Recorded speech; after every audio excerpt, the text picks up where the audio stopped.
Hello friends, मैं हूं बलराम और आप देख रहे हैं EN सोर्स। और आज के इस वीडियो में हम बात करेंगे क्लास 10th के चैप्टर 2 जो बहुपद है उसके एक्सरसाइज 2.2 के बारे में।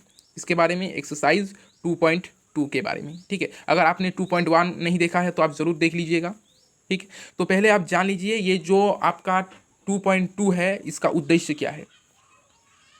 तो जो है हम लोग इस पूरे एक्सरसाइज में जो पढ़ेंगे 2.2 पूरे एक्सरसाइज में हम पढ़ेंगे बहुपद की शून्यकों के गुणांकों में संबंध, इसके बारे में पढ़ेंगे, ठीक है। पूरा पूरी जो है ये चैप्टर पूरा पूरी शून्यकों पर आधारित है। आपको क्या करना पड़ेगा, शून्यकों की संख्या निकालना पड़ेगा, शून्यक निकालना पड़ेगा, उसका योग, उसका गुणनफल, ठीक है। ये सारा जो चीज़ है आपको निकालना पड़ेगा, ठीक है। तो पहले जो सूत्र है आप इसे देख लीजिए कि इसका सूत्र क्या है, आपको क्या जो है इस चैप्टर में याद होना जरूरी है, क्या याद होना चाहिए।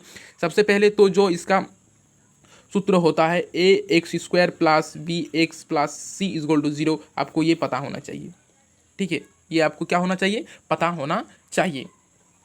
ये आपके शून्यक है, ये होता है अल्फा और ये है बीटा, ठीक। इसको आप ए और बी मत समझ लीजिएगा क्योंकि ये अल्फा है और ये बीटा है। तो अल्फा प्लस बीटा यानी कि शून्यकों का योग क्या होता है, -b/a। आपको ये पता चल जाएगा जब हम क्वेश्चन बनाएंगे, ठीक है। और आप ये याद रखिए कि अल्फा इंटू बीटा मतलब शून्यकों का गुणनफल क्या होता है, c/a, ठीक। यहाँ पर जैसे मैंने फिर लिख दिया है शून्यकों का योग alpha plus beta is equal to -b/a। और ये होता क्या है, जब हम टेस्ट करते हैं यानी कि जब हम लोग जांच करते हैं कि ये जो हमने बनाया ये ठीक है या गलत है, मतलब सही है या गलत है, उसका पता लगाने के लिए ये जो है विधि हम लोग यूज़ करते हैं।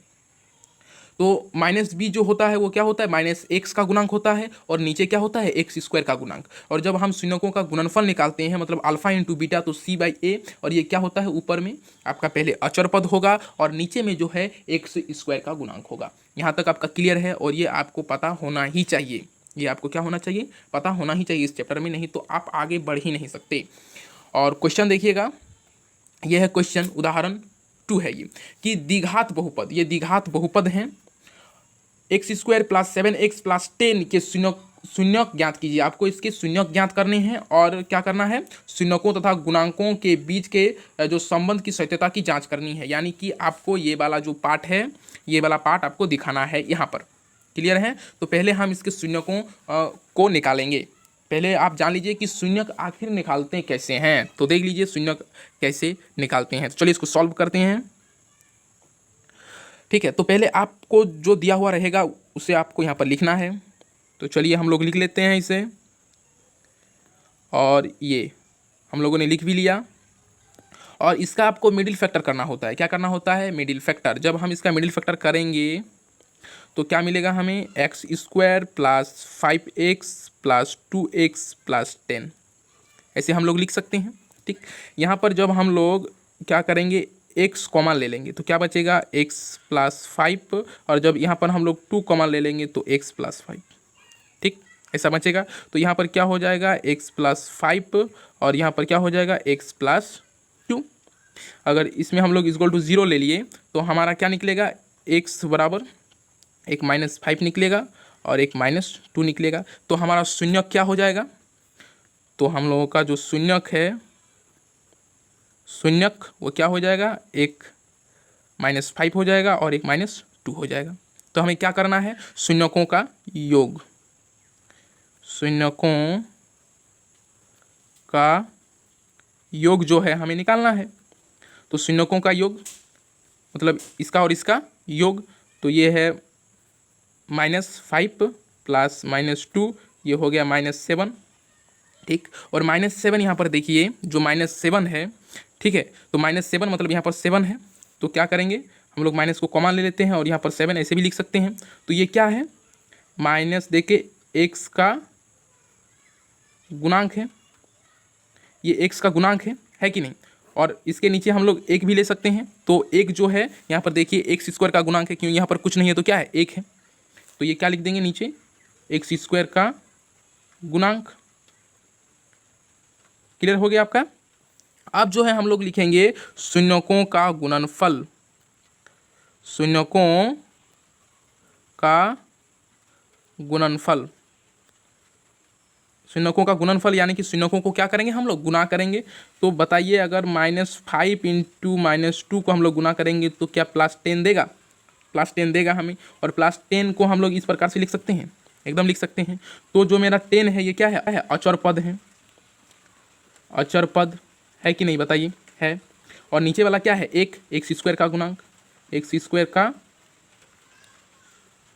गुणांक, समझ में आ गया, एक्स स्क्वायर का गुणांक है, आपको ये समझ में आ गया। ये वाला देख लिए कहाँ पर यूज होता है, ये फॉर्मूला कहाँ पर यूज होता है, नहीं इस जगह पर यूज होता है। क्लियर हो गया आपका। चलिए नेक्स्ट क्वेश्चन को देखते हैं। में एक उदाहरण है, उदाहरण 3, ठीक है, कि बहुपद एक्स स्क्वायर -3 के शून्य ज्ञात कीजिए। और क्वेश्चन लंबा था कि इसकी सत्यता की आप जांच कीजिए, ठीक है। तो आप इसकी सत्यता की जो जांच है वो आप कर लीजिएगा, जैसा मैंने पीछे दिखाया ठीक उसी प्रकार सत्यता की जांच होती है, ठीक।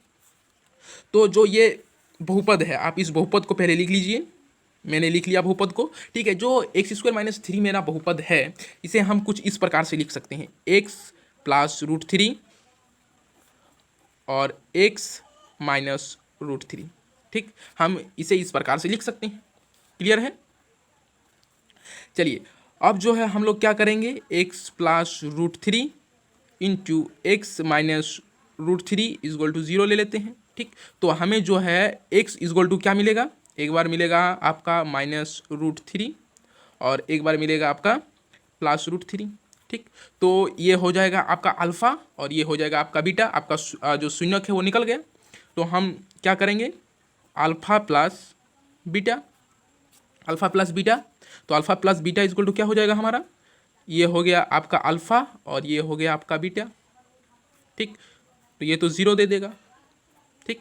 सत्यता की जांच कर रहे हैं, तो 0 जो है ये क्या है, -x का गुणांक है, ये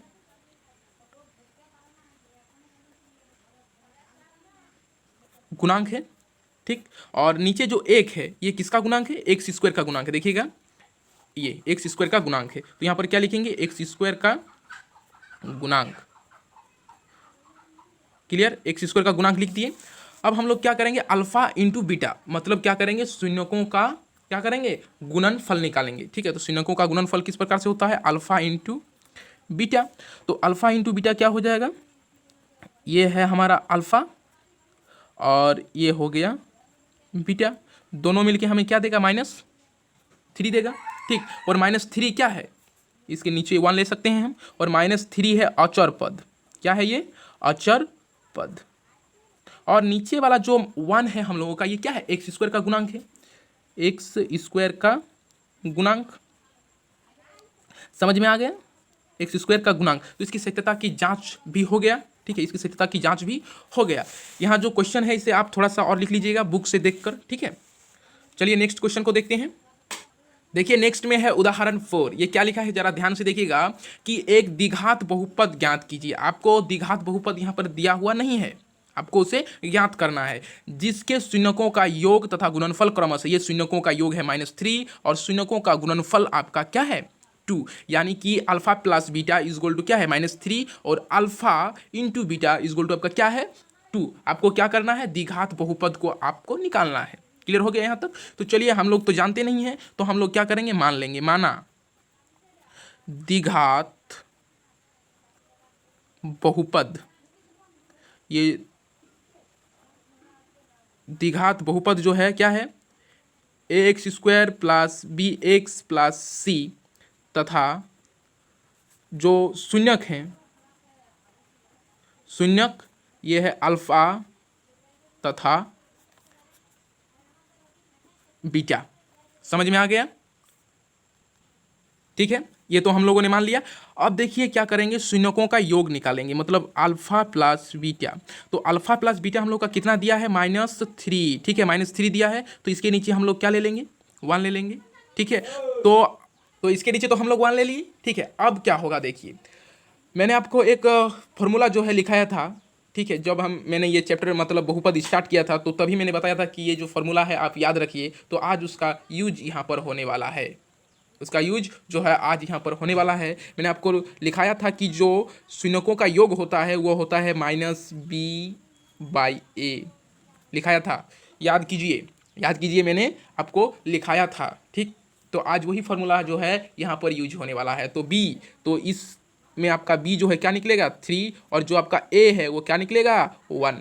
यहाँ तक तो क्लियर है। आपको बी मिल गया, आपको ए मिल गया, अब आपको मिलना क्या बाकी है, आपको सी मिलना बाकी है। अभी आपको सी मिला नहीं है, तो चलिए सी को भी निकाल लेते हैं क्या है। तो अब जो है हम लोग क्या करेंगे, अल्फा इंटू बीटा मतलब सिनोकों का गुणनफल निकालेंगे। तो इसका क्या होता था सी बाई ए, याद होगा आपको सी बाई ए, ये कितना है आपको यहाँ पर 2, ठीक क्या दिया है 2। तो इसके नीचे हम लोग 1 ले सकते हैं क्योंकि ए इजगोल टू जो है हम लोग का 1 है और सी का कितना निकल गया 2। तो सी इजगोल टू हम लोग क्या लिख देंगे 2। तो यहाँ पर हम लिख देते हैं और एक लाइन कि ए इजगोल टू 1, बी इजगोल टू 3 और सी इजगोल टू 2, ठीक। तो जो मेरा द्विघात बहुपद हो जाएगा, तो बहुपद यहाँ पर लिख देते हैं बहुपद, ओके। बहुपद लिख दिए क्या है हम लोगों का ए एक्स स्क्वायर, ओके ठीक ठीक। चलिए उसके बाद बी एक्स प्लस सी लिख दिए। तो ए का जो वैल्यू है वो ए की जगह पर आप पुट कीजिए। तो ए का वैल्यू क्या है 1, तो 1 तो कुछ होगा नहीं, एक्स स्क्वायर हो गया। चलिए अब जो है प्लस दे देते हैं और बी का जो मान है ये बी की जगह पर पुट कर देते हैं।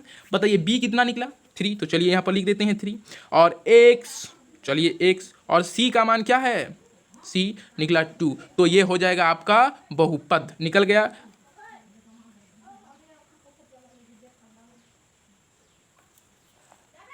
अच्छा ये आपका बहुपद जो है निकल गया, ठीक है। चलिए नेक्स्ट को देखते हैं। नेक्स्ट नहीं, बस आज के इस वीडियो में बस इतना ही और मिलते हैं नेक्स्ट वीडियो पर, और इसमें हम क्वेश्चन लेके आएंगे, क्लियर है। और आज के लिए धन्यवाद।